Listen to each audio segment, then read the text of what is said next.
Hello बच्चों आपका हमारे यूट्यूब चैनल दीपक सर क्लासेस में स्वागत है। बच्चों आज की क्लास में हम एक्सरसाइज 4.2 का क्वेश्चन नंबर 2 करेंगे। अच्छा, क्वेश्चन नंबर 2 क्या कह रहा है? क्वेश्चन नंबर 2 जब आप बुक से पढ़ोगे तो उसने ये कहा है कि आपको ना solve the problems given example 1, यानी एग्जाम्पल 1 में जो प्रॉब्लम्स दी गई हैं उनको सॉल्व करना है। तो जब भी मैं इस चैप्टर के एग्जाम्पल्स कराऊंगा तब आपको ये क्वेश्चन करा दूंगा, और आप चाहो तो खुद से भी सॉल्व कर सकती हो, क्योंकि एग्जाम्पल 1 में है ना ऐसा कुछ खास है नहीं। ठीक है, अब क्वेश्चन नंबर 3 की बात करते हैं। क्वेश्चन नंबर 3 क्या कह रहा है? आपको find two numbers whose sum is 27 and product is 182। दो नंबर्स फाइंड करने हैं जिनका सम 27 है और प्रोडक्ट कितना है? 182। ठीक है, पहले मैं क्या काम करता हूँ, let the one number be, हमने एक नंबर x मान लिया। समझने इसको मैं समझाता हूँ। जैसे आपके पास और मेरे पास 10 रुपए है। ठीक है, हम दोनों के पास कितने रुपए हैं? 10 रुपए, यानी हम दोनों का जो मनी का सम है वो 10 रुपीज है। अच्छा, मेरे पास 3 रुपए हैं, तो आपके पास कितने हुए? 10 माइनस 3।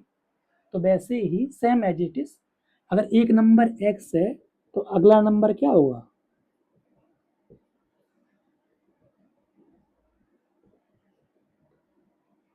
अगर नंबर भी 27 माइनस एक्स, बचा हुआ ही तो होगा। समझ में आ गई जैसे अभी मैंने ये कॉन्सेप्ट बताया। ठीक है, अब अकॉर्डिंग टू क्वेश्चन उनका प्रोडक्ट मतलब मल्टीप्लाई कितना है? 182, यानी x into 27 minus x is equal to 182। x का इन दोनों से मल्टीप्लाई होगा, 27x minus x square is equal to 182। इन दोनों चीज़ों को इधर ले आ रहा हूँ। ठीक है, माइनस की है तो प्लस, पॉजिटिव 27x है तो ये माइनस का हो जाएगा, प्लस 182।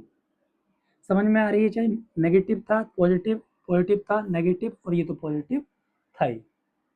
अच्छा, इसके कुछ ऐसे फैक्टर करते हैं 182 के जिनका सम 182 एक्स स्क्वायर के ऐसे, भाई आपको बताया था इसका और इसका विद साइन मल्टीप्लाई करते हैं और उनके ऐसे फैक्टर करते हैं जिनका सम इस बीच वाले के इक्वल आए। अच्छा, 182 लिखता हूँ, 2 9 जा 18, 2 1 जा, ये 3 से नहीं हुआ क्योंकि इनका सम 10 आ रहा है और 10 3 के टेबल में नहीं आता। ये ट्रिक बताई थी, ये 7 से हो जाएगा। ठीक, 13 बन जा 30। अच्छा, अब देखो यहाँ से देखो, 2 7 जा 14 और 13, 14x और 13x, इनका दोनों माइनस की ले लो क्योंकि तभी तो माइनस 27x आएगा। इनको ऐड करोगे तो माइनस 27x आ जाएगा, वापस मल्टीप्लाई भी इनका यही आ जाएगा। क्लियर? तो माइनस 27x की जगह मैं लिख दूंगा माइनस 14x माइनस 13x। ठीक है, अब यहाँ पे x कॉमन ले लेता हूँ, x माइनस 14 माइनस 13 कॉमन ले लिया, x माइनस 14। ठीक, उसके बाद ये एक टर्म हो गई, ये एक टर्म हो गई, तो x माइनस 14 कॉमन हुआ तो x माइनस 13। ठीक है, एक बार इसको जीरो के इक्वल रख देंगे, x माइनस 14 को, एक बार x माइनस 13 को। x की वैल्यू कितनी आ गई? 14, x की वैल्यू कितनी आ गई? 13, ये हमारी x की value I.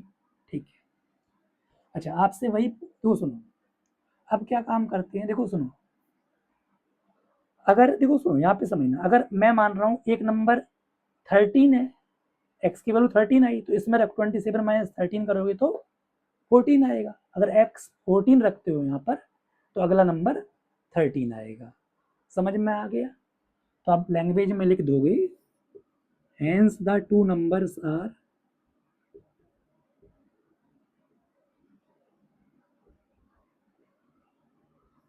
hence two numbers are 13 and 14। Clear? समझ लो, एक बार देख लो, समझ लो, स्क्रीनशॉट लेना चाहो तो स्क्रीनशॉट ले लो। फिर हम मिलते हैं क्वेश्चन नंबर 4 पर।